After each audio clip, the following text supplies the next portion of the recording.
ابھی جو سچویشن ہے نا یہ بڑی کمپلیکیٹڈ ہے، اور میں سمجھتا ہوں کہ سپریم کورٹ اور کوئی کام کرے یا نہ کرے، لیکن ایک چیز ان کو ضرور مینڈیٹری کرنی چاہیے کہ جو بھی بینچ اپنا ایک فیصلہ دیتا ہے اس کو جلد سے جلد اس کا ایک تفصیلی فیصلہ اس کو ضرور جاری کرنا چاہیے۔ تفصیلی فیصلہ جب آپ جاری کرتے ہیں تو آپ کو اپنے ابتدائی فیصلے کے بارے میں سوچنا پڑتا ہے کہ میں نے اس کا جواز کیا فراہم کرنا ہے۔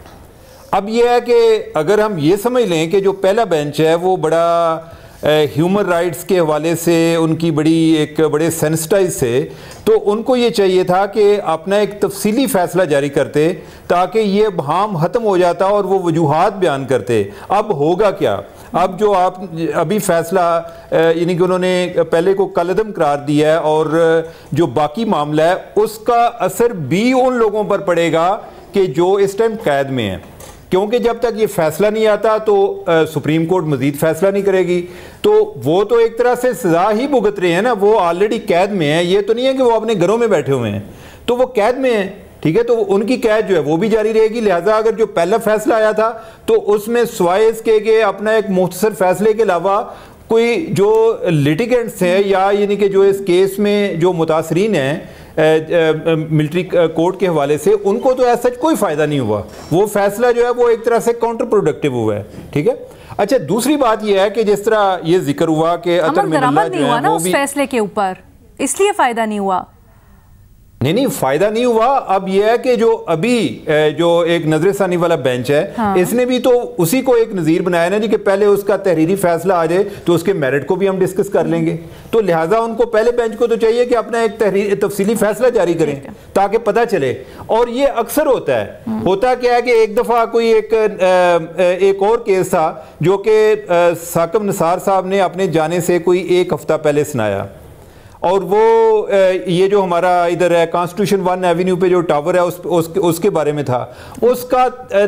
وہی شارٹ آرڈر جاری ہوا ہے، آج تک تفصیلی فیصلہ نہیں آیا۔ اس میں انہوں نے ایک پینلٹی مقرر کی کہ یہ جو ٹاور والے ہیں یہ اتنے پیسے دیں گے، اس کا جواز کیا فراہم کیا کہ میں نے رات کو خواب میں دیکھا ہے۔ اب آپ ایک اعلیٰ ترین عدالت ہیں، تو اگر آپ اس طرح سے ایک بہکے ہوئے انداز میں آپ فیصلے کریں گے تو ان کا ایک اوورآل سائل پر اوورآل ملک پر امپیکٹ ہوتا ہے۔ تو انہوں نے ایک یہ جواز بنایا ہوا ہے جی کہ اگر تفصیلی فیصلہ نہیں آتا تو جو مختصر فیصلہ ہے اس کو ہی فائنل سمجھا جائے۔ جب اس طرح ہوگا تو پھر تو اس کا مطلب ہے کہ اس کے میرٹ پر بات ہی نہیں ہوگی کہ سپریم کورٹ نے کیسے کیا ہے، تو پھر تو اگر کوئی لوگ جو ہیں وہ زیادہ ایکٹیو ہوں گے تو ہم نشاندہی کر رہے ہیں آپ، کیونکہ آج بھی یہ بات عدالت میں زیر غور آئی، بلکہ جسٹس طارق مسعود نے ریمارکس دیے کہ 2 لائنز میں ایک پورے کے پورے قانون کے سیکشن کو کالعدم قرار دیا گیا، تو وجوہات تو اس کی سامنے آنی چاہیے، بٹ آج جو فیصلہ ہوا اس کے اوپر تھوڑا سا آئیے گا۔ اور دوسرا علی نا، یہ جو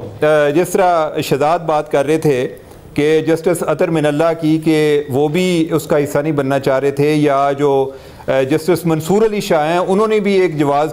فراہم کیا کہ میرے عزیز ہیں اس میں جو پٹیشنر ہیں، یعنی کہ جسٹس جواد خواجہ کی طرف ان کا ذکر تھا، تو میں بھی اس کا حصہ نہیں بننا چاہتا۔ دیکھیں میری نظر میں وجہ کچھ اور ہے۔ وجہ یہ ہے کہ یہ جو ہم آج تبدیلیاں دیکھ رہے ہیں، یہ اس سے لوگ کنفیوز ہیں کہ ہم کیا اس پہ پوزیشن لیں، کہ ایک طرف اگر آپ ملٹری کورٹس کی بات کرتے ہیں تو پھر بھی آپ کو ہوتا ہے کہ یار لوگ کیا سوچیں گے، دوسری طرف سوال یہ ہے کہ اگر آپ نے اس چیز کو کیجولی لے لیا، اس کو ایزی لے لیا، تو اس کے بھی بڑے سنگین نتائج ہیں کہ کوئی بھی بندہ اٹھے اور وہ جا کے ملٹری انسٹالیشن کو ٹارگٹ کرنا شروع کر دے، ٹھیک ہے۔ تو اس چیز پہ ایک طرف پاپولیرٹی ہے، ایک طرف یہ ہے کہ آپ کو کوئی چیزیں ہیں کہ آپ کا جو مائنڈ ہے وہ ان کو ایکسیپٹ نہیں کر رہا، کوئی ہے کہ اس کو لوگ ایکسیپٹ نہیں کر رہے، تو اس میں ججز جو ہیں وہ بھی کنفیوز ہو جاتے ہیں کہ اس میں بولڈ پوزیشن کون لے گا۔ ججز کو تو پوائنٹ آف لا دیکھنا ہے نا، ججز کو تو پاپولر پوزیشن نہیں دیکھنی۔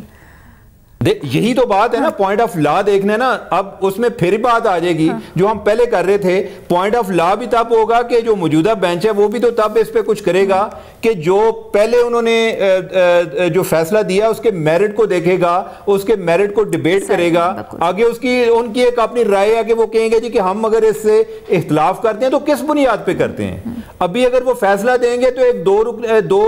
سطری فیصلے پر وہ کیا آگے اس پہ کیا کارروائی ہوگی. تو میرا خیال ہے کہ اس پہ اوورآل سب کو اپنی ذمہ داری جو ہے وہ شو کرنے کی ضرورت ہے. باقی جہاں تک یہ بات آ رہی ہے نا جسٹس طارق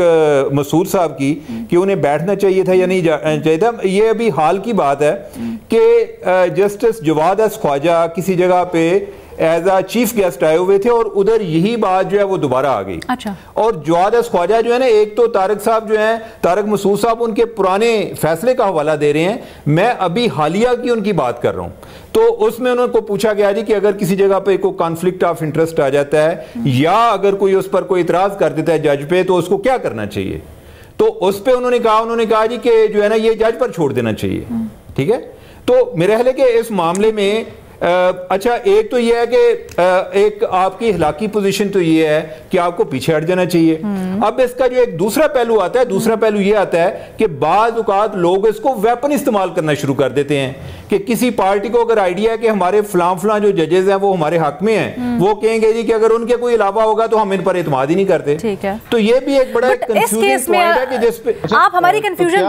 دور کریں. دور کیا تو کیا وہ ہتھیار کے طور پہ استعمال کیا تھا نون لیگ نے اس وقت؟